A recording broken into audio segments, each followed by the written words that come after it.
Hi viewers, welcome to our channel. ప్రస్తుతం మనతో పాటు దాము బాలాజీ గారు సీనియర్ జర్నలిస్ట్ ఉన్నారు. వారితో ఒకసారి మాట్లాడదాం. సార్ నమస్కారం. సార్ బెట్టింగ్ యాప్స్ ఇష్యూ ఒకటి జరుగుతుంది కదా సార్. ఈ నేపథ్యంలో రెండు పరిణామాలు చోటు చేసుకున్నాయి. ఒకటి ఏంటంటే సార్, ఇప్పుడు చాలా మంది నాన్ వేషన్ మొదలు పెట్టాడు, అంటే ఎవరెవరు బెట్టింగ్ యాప్స్ ప్రమోట్ చేస్తున్నారని చెప్పేసి తన సోషల్ మీడియాలో పెట్టడం, తర్వాత సజ్జన్ గారు రియాక్ట్ అవ్వడం, ఇదంతా చూస్తాం. ఇప్పుడు నాన్ వేషన్కి అగెనిస్ట్ గానే కేసులు పెడుతున్నారు, అతన్ని అరెస్ట్ చేయించే ప్రయత్నం అయితే చేస్తున్నారు. ఇమ్రాన్ ఖాన్ అని ఒక వ్యక్తి పెట్టారు, బన్నీ సన్నీ యాదవ్ కూడా అతనికి యాంటీగా మాట్లాడుతున్నారు. సో ఏం జరుగుతుంది ఇష్యూలో అని చెప్పేసి ఒక డౌట్ వచ్చింది. అంటే బెట్టింగ్ మాఫియా ఏమన్నా రంగంలోకి దిగి వీళ్ళిద్దరికి అగెనిస్ట్ గా, నాన్ వేషన్కి అగెనిస్ట్ గా ఏమన్నా చేసే ప్రయత్నం చేస్తుందా అని చెప్పేసి కూడా అనుమానాలు వ్యక్తం అవుతున్నాయి. అండ్ ఇంకోటి ఏంటంటే సార్, ఇప్పటి వరకు చాలా మంది స్టార్ల పైన కూడా కేసులు నమోదయ్యాయి. ఇటు బాలకృష్ణ గారి ఇన్వాల్వ్మెంట్ కూడా ఉంది. ఆయన అన్స్టాపుల్ షోలో కూడా బెట్టింగ్ ప్రమోషన్ జరిగిందని చెప్పేసి కూడా ఆరోపణలు అయితే వస్తున్నాయి సార్. మరి ఏం జరిగే అవకాశం ఉంది? దీనికి సంబంధించి ఏం చెప్తారు? బెట్టింగ్ యాప్స్ వ్యతిరేక ఉద్యమం ఆయన మొదలు పెట్టాడు. సే నో టు బెట్టింగ్ అని హ్యాష్ట్యాగ్తో ఎవరు సజ్జనారు, అది బాగా ఊపందుకుంది. ఇక్కడ తెలంగాణ పోలీసులు కూడా యాక్టివేట్ అయ్యారు. ఆల్రెడీ పంజాగుట్లో 11 మంది యూట్యూబ్ కావచ్చు మిగతా ఇన్ఫ్లుయెన్సర్ల మీద కేసులు పెట్టారు. మియాపూర్లో 25 మంది మీద కేసులు పెట్టారు. అందులో పెద్ద పెద్ద వాళ్ళు కూడా ఉన్నారు. రాణా ఉన్నాడు, ప్రకాష్ రాజు ఉన్నాడు, విజయ్ దేవరకొండ ఉన్నాడు, అలాగే చాలామంది దాంట్లో ఉన్నారు. సో ఈ నేపథ్యంలో ఇప్పుడు కొన్ని ట్విస్టులు ఇక్కడ చోటు చేసుకున్నాయి. ఒకటేమో శ్యామలకి హైకోర్టులో ఊరట, అంటే ఈమెను అరెస్ట్ చేయొద్దండి, విచారించండి, విచారణకి కోఆపరేట్ చేయమని ఆమెకు చెప్పాడు. సో ఆ మేరకు ఆమెకు ఊరట అనుకోవచ్చు. అలా దాన్ని బేస్ చేసుకుని మిగతా వాళ్ళు కూడా కోర్టులకు వెళ్ళే అవకాశం ఉంది. విష్ణుప్రియ దోషిగా తేల్చింది పంజాగుట్ట పోలీస్ స్టేషన్లో అని ఒక వార్త బయటకు వచ్చింది. అట్లాగే బాలకృష్ణ వల్ల నేను 80 లక్షలు పోగొట్టుకున్నానని నెల్లూరుకు చెందిన రాంబాబు అనే వ్యక్తి పంజాగుట్ట పోలీసులను ఆశ్రయించాడు. మరి ఆ అబ్బాయి ఆల్రెడీ టీవీ ఛానల్తో కూడా మాట్లాడుతున్నాడు. ఆ అబ్బాయి చెప్పింది ఏంటంటే, అన్స్టాపబుల్ ప్రోగ్రాంలో బాలకృష్ణ ఒకసారి ఇటు గోపిచందు ప్రభాసులతో వాళ్ళు గిఫ్ట్లు ఇస్తారు. ఆ గిఫ్ట్లు ఇచ్చినప్పుడు ఒక యాడ్ వచ్చింది. ఆ యాడ్ Fun88 అనే గేమ్ ప్లే చేసి డబ్బులు సంపాదించుకోండి, ఇలాంటి గిఫ్ట్లు పొందండి అని వచ్చింది. నేను అది చూశాను, నాకు ప్రభాస్ అంటే ఇష్టం, ఆయన చెప్తున్నాడు, బాలకృష్ణ చెప్తున్నాడు అంటే ఇది వాస్తవమే అనుకొని నేను ఆ యాప్లో మెల్లగా డబ్బులు పెట్టడం మొదలుపెట్టాను. 2 ఏళ్లలో నాకు 80 లక్షలు పోగొట్టుకున్నాను నేను, నాకు న్యాయం చేయండి అని అతను నిన్న వచ్చాడు. సో బాలకృష్ణ మీద కూడా ఏమైనా కేసు పెడతారా అనేది చూడాలి. So that is number 1. Next ఇప్పుడు లేటెస్ట్ ఇదేంటంటే, ఈ బెట్టింగ్ల మీద ఈ స్థాయిలో తెలంగాణలో ఇప్పటి వరకు ఈ పోరాటం జరగలేదు, ఏ రాష్ట్రంలో కూడా జరగలేదు. సో నిజానికి తెలంగాణ, ఆంధ్ర, తమిళనాడు బెట్టింగ్ సేవని బ్యాన్ చేశారు. దీన్ని కొద్దిగా మనం వెళితే అసలు బెట్టింగ్ యాప్ని ఎవరు బ్యాన్ చేయాలి ఏందనుకున్నప్పుడు, మామూలుగా బెట్టింగ్లు రకరకాలుగా నేను చాలాసార్లు చెప్పాను. ఇప్పుడు వేరే విధంగా మనం చూస్తే డివైడ్ చేస్తే బెట్టింగ్ యాప్స్, స్పోర్ట్స్ యాప్స్ ఉంటాయి. స్పోర్ట్స్ యాప్స్ బెట్వే, 1x బెట్టు, ప్యారిమార్చి, ఐఓ క్రిక్ ఇలాంటి స్పోర్ట్స్ బేస్డ్ యాప్స్ ఉంటాయి. అంటే మనం క్రికెట్ కానీ, ఫుట్బాల్ కానీ, కబడ్డీ కానీ ఇలాంటి ఆన్లైన్ గేమ్స్ని ఆడడం, దాంట్లో డబ్బులు పెట్టడం, ఆ గేమ్స్లో డబ్బులు పెట్టడం, ఎవరు గెలుస్తారు అనేది, ఐపీఎల్ కానీ ఇవన్నీ స్పోర్ట్స్లో ఆన్లైన్లో బెట్టింగ్ చేయడం. ఆ బెట్టింగ్లో మనం అనుకున్న వ్యక్తికి గెలిస్తే, లేకపోతే మన టీం గెలిస్తే మనకు డబ్బులు వస్తాయి, లేకపోతే పోతాయి. That is one thing. రెండవది fantasy based betting apps. Fantasy బేస్డ్లో ప్రధానంగా Dream11, MPL ఈ 2 పాపులర్. Dream11 అంటే క్రికెట్లో 11 మెంబర్స్ని మనమే సెలెక్ట్ చేయాలి, మనం సెలెక్ట్ చేసి మన ప్లేయర్స్ని మనం పెట్టుకుంటాం. అట్లాగే వేరే వాళ్ళని సెలెక్ట్ చేస్తారు. అలాగా మన ప్లేయర్ మనకి విన్ అయితే మనకి డబ్బులు వస్తాయి. ఇది 1 కోటి 2 కోట్ల వరకు కూడా వెళ్తుంది. దీనికి ప్రవేశ రుసుము కూడా ఉంటుంది. దాని తర్వాత రకరకాలుగా మనల్ని వాడు లాగడానికి ట్రై చేస్తాడు. మూడవది క్యాసినో అండ్ కార్డ్ ప్లేయింగ్ అనమాట, గేమ్స్. అంటే పోకర్ డాజీ ఉంది, అడ్డా 52 ఉంది, క్యాసినో డే ఉంది. ఇలాంటి యాప్స్ క్యాసినోలో రియల్గా ఎలా ఆడతామో అలాగా అక్కడ కూడా మనం దాని మీద ఏదో రెడ్డా బ్లాకా ఇవి ఉంటాయి కదా, దాని మీద మనం బెట్ చేస్తాం. అది పడితే మనకు డబ్బులు వస్తాయి, లేకపోతే పోతుంది. నాలుగవది lottery and rummy betting apps. Lottoland, rummy circle, ఏస్-2 22-3 ఇట్లా ఉన్నాయి కొన్ని యాప్స్. ఇందులో ఏమవుతుందంటే రమ్మీ గేమ్స్ ఆడడం, లాటరీ టికెట్ కొన్నట్టుగా లాటరీ ఇది చేయడం అనేది ఉంటుంది. ఐదవది stock and crypto betting apps. అంటే స్టాక్ మార్కెట్లో ట్రేడింగ్ కావచ్చు, క్రిప్టో కరెన్సీలో పెట్టడం కావచ్చు, ఇది బినోమో, ఆక్టో ఎఫెక్ట్స్ ఇలాంటి యాప్స్ ఉన్నాయి. ఈ బ్రాడ్గా మనం 5 రకాలుగా వీటిని డివైడ్ చేయొచ్చు. ఇందులో నేను ఇంతకుముందు చెప్పినట్టుగా కొన్ని స్కిల్ బేస్డ్ యాప్స్, కొన్ని ఏమో ఫాంటసీ బేస్డ్ యాప్స్, మూడోదేమో ఛాన్స్ బేస్డ్ యాప్స్. సో ఇండియాలో మనకి నేషనల్ వైడ్ ఒక లా లేదు.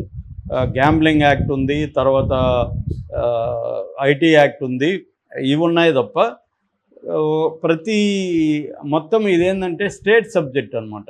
అంటే నేషనల్ వైడ్ బ్యాన్ చేయడానికి లేదు, ఏ స్టేట్ అదే చూసుకోవాలి. అలాగా 2017లో తెలంగాణ గేమింగ్ యాక్ట్ అనేది ఒకటి వచ్చింది. తెలంగాణ గేమింగ్ బ్యాన్ చేసింది, ఆంధ్ర బ్యాన్ చేస్తారు, తమిళనాడు బ్యాన్ చేస్తారు.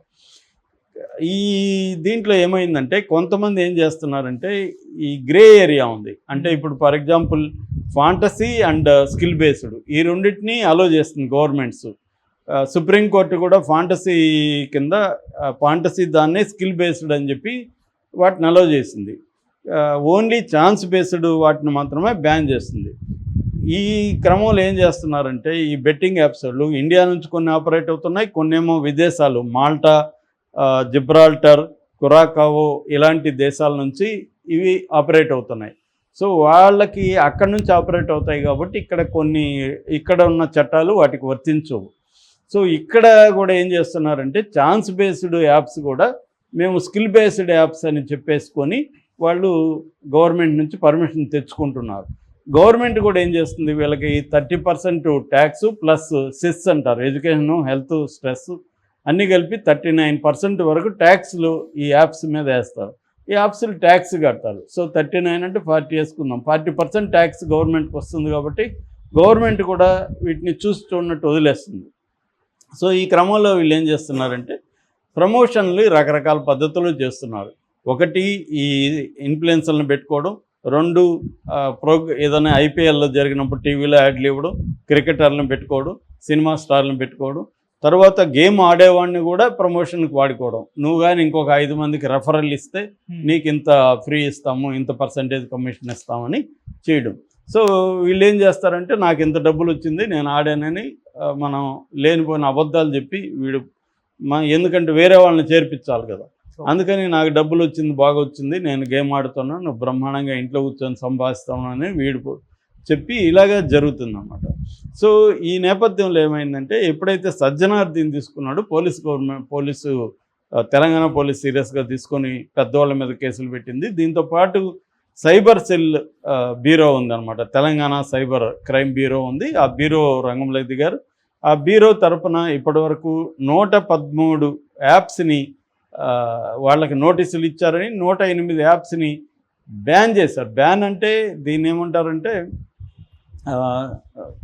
సైబర్ ఫెన్సింగ్ అంటారు. సైబర్ ఫెన్సింగ్ అంటే అర్థమైందంటే మనం రియల్గా ఒక పొలానికి ఫెన్సింగ్ వేస్తాం కదా, కంచె వేస్తాం కదా, అట్లాగా ఇది ఆన్లైన్ కంచె అనుకోవచ్చు. అంటే ఇప్పుడు ఫర్ ఎగ్జాంపుల్ తెలంగాణ చుట్టూ కంచె వేసినామంటే ఈ యాప్ ఇక్కడ పనిచేయదు అనమాట. లేదు మనం పంజగుట్ట వరకు కూడా కంచేయచ్చు దాంట్లో సైబర్ ఫెన్సింగ్. సో పంజగుట్టకి రాగానే నీ ఫోన్లో ఆ యాప్ పనిచేయదు. సో పైగా వాళ్ళకి ఇన్ఫర్మేషన్ వెళ్తుంది నువ్వు యాప్ ఓపెన్ చేయగానే. నువ్వు పంజగుట్టలో యాప్ని డౌన్లోడ్ కూడా చేసుకోలేవు. దీన్ని సైబర్ ఫెన్సింగ్ అంటారు. ఇది వచ్చి జీపీఎస్ని, రేడియో ఫ్రీక్వెన్సీని ఉపయోగించుకొని చేయొచ్చు అనమాట. అలాగా ఇప్పుడు సైబర్ ఫెన్సింగ్ ద్వారా వీళ్ళు ఏం చేశారంటే 108 యాప్ల్ని సైబర్ ఫెన్సింగ్ చేసేశారు. అంటే ఆ యాప్లు తెలంగాణలో ఓపెన్ కావు, పక్క రాష్ట్రంలోకి వెళ్తే కర్ణాటకకు ఓపెన్ అవుతాయి. అయితే తెలివైన మనోళ్ళు ఇప్పుడు మించిపోయారు కదా ఆన్లైన్లో. వీళ్ళు ఏం చేస్తారంటే విపిఎన్ వాడతారు, వర్చువల్ ప్రైవేట్ నెట్వర్క్ వాడి. వీళ్ళు ఐపీ అడ్రస్ ఏ రష్యాలోనో ఏ సింగపూర్లోనో ఉంటుంది, వాళ్ళకి ఓపెన్ అయిపోతుంది. అట్లాగే కొన్ని టోర్ బ్రౌజర్ లాంటివి ఉన్నాయన్నమాట. ఆ బ్రౌజర్లు వాడితే కూడా ఆటోమేటిక్గా విపి అడ్రస్ మారిపోతుంది, ఐపీ అడ్రస్. సో దీన్ని ఎలా చేయబోతున్నారు అనేది చూడాలి. అంటే ఇది అంత ఈజీ కాదు, యాప్ల్ని బ్యాన్ చేయడం వీళ్ళ మీద కేసులు పెట్టినంత ఈజీ అయితే కాదు. సో ఇప్పుడు ఏం చేశారు, ఈ మాఫియా రంగం లేదు. దీనికి కారణం ఎవరు? సజ్జనారు, రెండో వ్యక్తి నా అన్వేష్ అనే అబ్బాయి, చాలా టూర్ ట్రావెల్ గై. సో ఇప్పుడు నా అన్వేష్ మీద కేసులు పెట్టిస్తున్నారని వార్తలు వస్తున్నాయి. దీంట్లో ముఖ్యంగా పరేషన్ బాయ్స్ ఇమ్రాన్ ఖాన్ నిన్న మీడియాతో కూడా మాట్లాడాడు, పోలీస్ స్టేషన్లో కూడా కేసు పెట్టాడు. తర్వాత రేవంత్ రెడ్డికి కూడా ట్యాగ్ చేశాడు. ఎందుకంటే నా తల్లిని తండ్రిని వాడు బూతులు తిట్టాడు, నా తల్లి పాత బస్తీలో వ్యభిచారం చేస్తుందని అన్వేష్ మాట్లాడాడని ఆ వీడియో కూడా పెట్టాడు. అట్లాగే నా తండ్రి బతుకుంటే కూడా చనిపోయినాడని వాడు ప్రచారం చేస్తున్నాడని చెప్పాడు. అట్లాగే బయ్యా సన్నీ యాదవ్ కూడా గతంలో కూడా గొడవైంది. సో అట్లాగే ఇంకొక యువ సామ్రాట్ అని ఒక యూట్యూబ్ ఛానల్లో మాట్లాడుతుంటాడు. వీళ్ళు ముగ్గురు అతన్ని నా అన్వేష్ని అరెస్ట్ చేయిస్తాము, రాగానే అతన్ని అరెస్ట్ చేయిస్తామని చెప్తున్నారు. ఎందుకంటే అతను మా వ్యక్తిగతంగా మా తల్లుల మీద తండ్రుల మీద ఇట్లా నైత్యంగా మాట్లాడుతున్నాడు. అందులో కొంత వాస్తవం కూడా ఉంది. ఎందుకంటే నా అన్వేషకున్న లక్ష్యం ఏంటంటే ముందు నుంచి కూడా ఇతర ట్రావెలర్స్ని గొడవ చేసి వాళ్ళని ఏదో ఒక బదనాం చేసి తను పాపులర్ అవ్వడం అనేది అతనికి ఎప్పటి నుంచో ఉంది. అతనికి నోడుదోలు ఉంది. అతను గతంలో ఉమా ట్రావెలర్ కావచ్చు, రవి ట్రావెలర్ కావచ్చు, ఇలాంటి వాళ్ళతో అంతా కూడా గొడవలు పెట్టుకోవడం. అట్లాగే బయ్యి సన్నీ యాదవ్తో అయితే చాలా రోజులు ఇద్దరికి టగ్ ఆఫ్ వార్ పడింది. అతను ఏంటంటే కావాలని కెలికి తను పబ్లిసిటీ అవ్వాలనేది అతని ప్లాన్. అది సక్సెస్ అవుతుంది. అలాగే అతను ఆ క్రమంలో అతను చాలాసార్లు నోటు దురుసుగా మాట్లాడడం, మళ్ళీ క్షమాపణ అడగడం, ఇవన్నీ చేస్తాడు. ఆ మధ్య జగన్కి వ్యతిరేకంగా కూడా ఏదో మాట్లాడి మళ్ళీ సారీ చెప్పి ఇవన్నీ ఇతను చేస్తుంటాడు. ఇప్పుడు సజ్జనార్ మీద కూడా వచ్చింది ఇది. ఎందుకంటే సజ్జనారు ఓన్లీ వీళ్ళనే టార్గెట్ చేస్తున్నాడు. ఆ పెద్ద పెద్ద వాళ్ళని ఏమీ చేసుకోలేరు. విజయ్ దేవరకొండ ఏమైనా అరెస్ట్ చేయగలరా, రాణాని అరెస్ట్ చేయగలరా, వీళ్ళని మాత్రం పిలిపిస్తున్నారు. విష్ణుప్రియాలు, ఈ సన్నీ యాదవ్లు వీళ్ళని మాత్రం పిలిపించగలరు, కానీ పెద్దవాళ్ళ జోలికి వీళ్ళు వెళ్ళరు అన్న విమర్శ సజ్జనార్ మీద కూడా వస్తుంది. సో ఇప్పుడు ఈ బెట్టింగ్ మాఫియా రంగంలో దిగినాక ఏం జరుగుతుంది అనేది చూడాలి. Okay sir, thank you so much.